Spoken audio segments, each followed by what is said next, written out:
السلام عليكم ورحمة الله وبركاته، اخواتنا وحبايبنا في الله، يا رب تكونوا بخير وسعادة. يعني حابين نتكلم في نقطة كده مهمة جدا، وهي الجواسيس الموجودين في النادي الأهلي.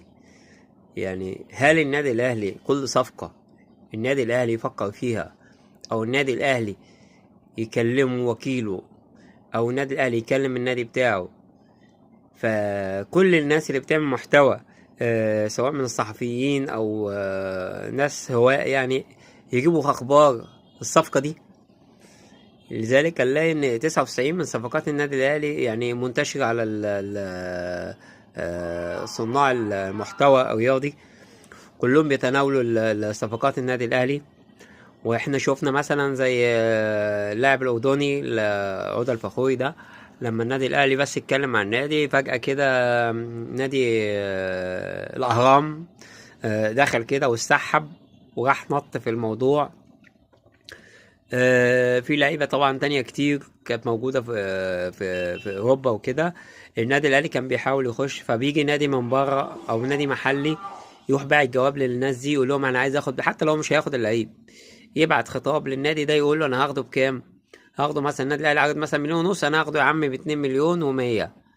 فطبعا النادي لما يلاقي كده فيقول لك لا، طب ما انا جاي لي 2 مليون و100، فيبدا يعلي على النادي الاهلي.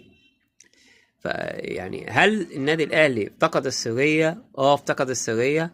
وواضح جدا حتى لما تلاقي في ناس، احد الصحفيين الكرام لما بيجي يتكلم بيقولك انا اتصلت بمسؤول من النادي الاهلي، واحد اعضاء مجلس مش عارف ايه، واحد المتواجدين داخل النادي الاهلي، اني قال لي ان النادي الاهلي ما كلمش اللاعب الفلاني. طب انت على تواصل معاه اهو. يعني في واحد بيقول لك انا على تواصل بواحد فبينقل له الاخبار. اذا النادي الاهلي اصبح ليه قاعده اللي كانت موجوده زمان ان محدش يطلع اسوار النادي الاهلي بره. لا، القاعده دي مش موجوده دلوقتي، فاي لاعب النادي الاهلي بيكلمه كله بيخش فيه. يعني الصراحة الموضوع يعني بقى اوفر قوي، واعتقد ان من اسباب برضه فشل انك النادي الاهلي يجيب لعيبة كويسين هو الموضوع ده، ان بيخلي في اندية مترصدة للنادي الاهلي. يعني اي حد النادي الاهلي هيتكلم عليه هو جاي لك يا باشا، النادي الاهلي بيتكلم على حمار هروح اتعاقد مع الحمار. هم عايزين كده.